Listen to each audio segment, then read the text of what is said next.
Well, hello, my YouTube pals. So today we are working on lot 51, and these are still book bundles, a 10 for $2. And yes, we are still on romance. I just know how much you guys love romances. We'll switch it up here pretty soon, but I'm just trying to wipe off the table. And then we will go to another one, but I had so many, I wasn't kidding. I had a lot of romances, and I just had to get through them. So just bear with me because the categories will change. Just bear with me. So the first book we have is a 1978 copyright. It's called Zanzara by Michaela Morgan. I think that's how you say her name. And this is what it's about. Well, this is what it looks like first. Nice, thick romance novel. And this is what it's about. She was born in disgrace, raised in squalor and servitude, doomed the rough existence of a peasant, until her beauty and her innocence draw her into a wildly exciting life of romance, glamour, and wealth, a world she isn't prepared for, a glittering nightmare of intrigue, treachery, lust, and murder. Her survival now among the rich and titled will depend on her raw instincts and her ability to fight against ruthless ambitions and strange desires. Will she become the princess as in her childhood dreams, or must she run from it all into the arms of the only man who can save her? Sounds like a good book. So that's book number 1. Book number 2. This one is called Belle Marie. It is by Laura Ashton. It is a 1987 copyright. This is what the book looks like. It's been well loved. You can see it's starting to, I guess, fox right there. This is what it's about. They cross the boundaries to desire to explore their own secret passions. The Montaignes were the cream of Louisiana society, rulers of the magnificent Creole dynasty and owners of the beautiful plantation Belle Marie, yet power and wealth led them to greater temptations. In the shameless parlors of New Orleans, where Lucien, the eldest son, squandered the family fortune or his own reckless pleasure. In the political battles of Paul du Montaigne, the family patriarch, whose wife unleashed her true desires in the bedroom of his fiercest rival. In the arms of a dazzling Cajun beauty who offered young Dennis de Montaigne the ecstasies of forbidden fruit and the agonies of scandal, and in the bitter rivalries of the du Montaigne daughters whose passions for the same man were about to explode. Sounds like another good book. Book number 2. Book number 3. This is a 1989 called Pirate's Bride by Lynette Vinet. Got some writing in it, some aging. That's what the book looks like. This is what it's about. Captured by the Hawk. All young Bethlyn Talbot had wanted when she set sail for the colonies was to track down the husband she'd been forced to wed as a child. Then her ship was attacked by the infamous privateer Hawk, and the honey-haired prisoner had to think of how to escape the brash buccaneer. But with his magnetic personality and towering physique, Bethlyn was more trapped than had she been bound in chains, for after years of marriage to a complete stranger, the yearning, passionate woman was ripe for romance with the phantom of the seas. Enamored of a doxy, with his dangerous slave and spirit of adventure, the hot-blooded Hawk never hesitated to indulge in a brief torrid love affair. And when he saw the curvaceous beauty aboard the ship he was raiding, Hawk decided then and there he claimed for her before nightfall. Then the light skirt pretended mainly virtue, and the aroused male became even lustier, only to discover she'd been telling the truth. Past the point of no return, Hawk commanded Bethel, for his voyage only, to submit to his will as the captain's mistress, and without a ring or a preacher, to be the pirate's bride. So that's book number 3. Book number 4. This one here is Destiny's Women by Willow Davis Roberts. It's a 1980 copyright.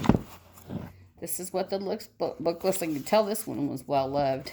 And sometimes, to be honest, when they're like this, they are the best reads because people just can't put them down, at least from my experience. We have strong, beautiful, and indestructible. Valerie was a passionate young proud. She remained untouched until a bold Yankee officer taught her the meaning of surrender. Surrender. Helen, the beautiful widow of Mallows, suddenly the war was at her doorstep and she was forced to face the naked challenge of an unknown enemy. Lacey, the grand old lady of Mallows, spirited, undaunted, she made the sacrifice that saved them all.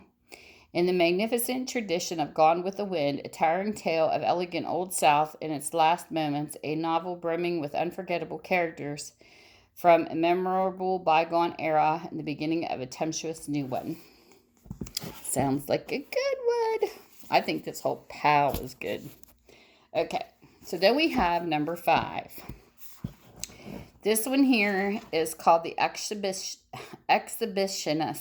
Spit it out, Exhibitionist. By Henry Sutton. It's a 1967 copyright. That's what the book looks like. This was copyrighted when I was born. Isn't that funny? Okay. This is the most publicized, the most controversial, the most headline novel of the year. Here is the sensational novel that blows the lid off the international film community.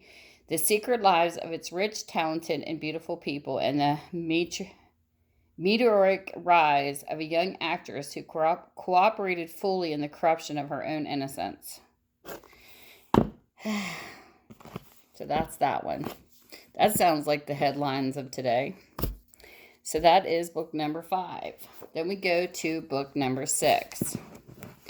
We have Glory, Glory by Linda Lael Miller.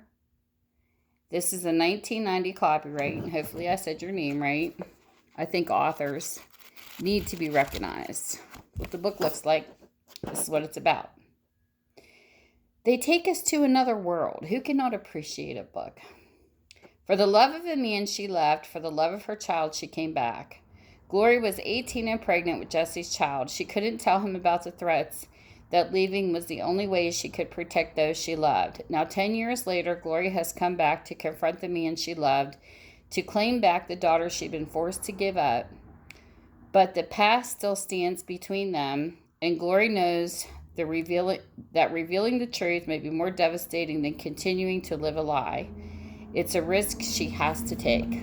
So there's number 6. Book number 7. This one is called Coming Up Fast by W.M.L. Brown. This is a 1975 copyright. That's what the book looks like.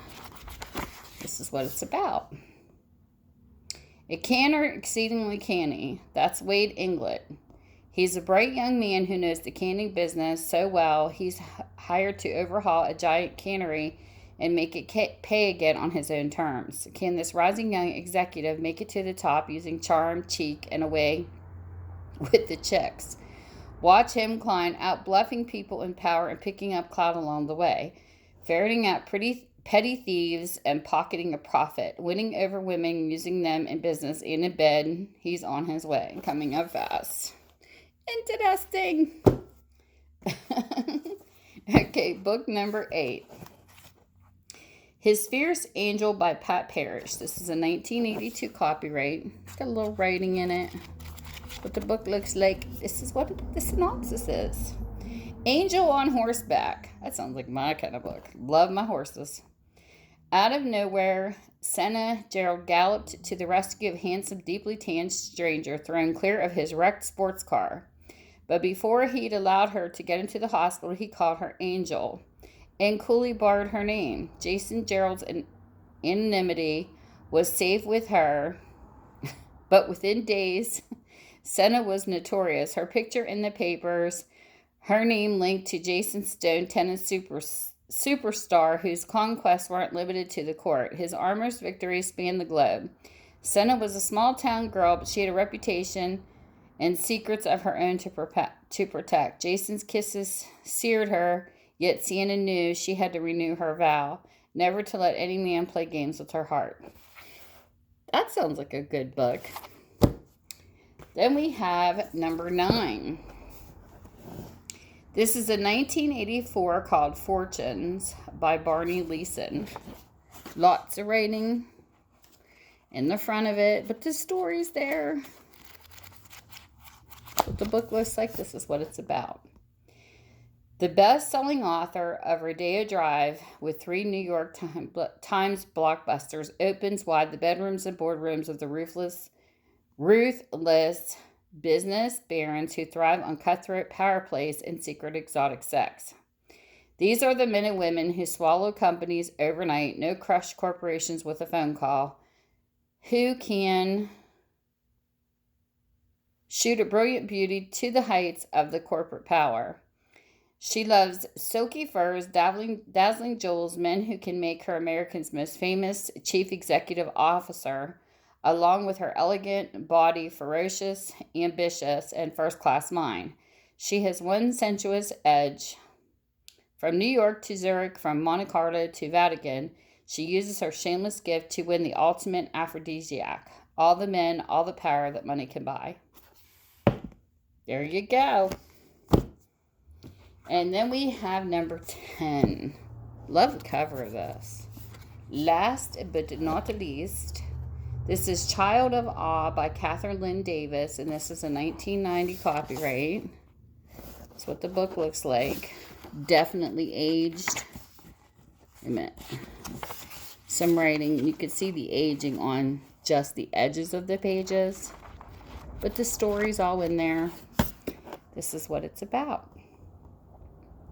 Set amidst the wild beauty of the Scottish Highlands, Child of Awe resonates with a heartfelt emotion, magnificent characters, and rich sense of place that made Too Deep for Tears a national bestseller. At its center, Archibald Campbell, the powerful, cunning Earl of Argyll, driven by ambition for his family and dedication to his king. Michaela Calder, heiress to Scotland's richest lands, and ward of the ruthless Earl, John Campbell, the Earl's proud, swift-tempered second son, commanded to wed the beautiful Michaela and Elizabeth Campbell MacLean, an Earl's beloved daughter whose gentle heart was sacrificed in an alliance with her father's bitter enemy. Rich, romantic, utterly enchanting Child of Awe takes us from the splendor of the mist-covered glens to the brutal terrors of war, from the blazing hatred of ancient feuds to the glory of new love unfolding, captivating us heart and soul with the master touch of a true storyteller. So there you go, book number 10. And remember, if you were interested in any of these lots, and sorry if I sound like I'm repeating myself, but new people don't know these messages, you just email me at tammysmakeuptrace@gmail.com, which I will have everything listed in the description below, and you tell me lot 51, and it goes into my Etsy. I email you back a link and you can purchase. And for those who do Kindles and Nooks, you can look up the ISBN numbers that I post in the listing below and go find some of these books if you're interested in wanting to read any. So with that, I hope you all have a great time zone wherever you're at. I would say morning, noon, or night, but because I don't know what country you're from when you watch my videos, I would just say time zone. So with that, thank you for spending time with me. Bye. And you are so appreciated.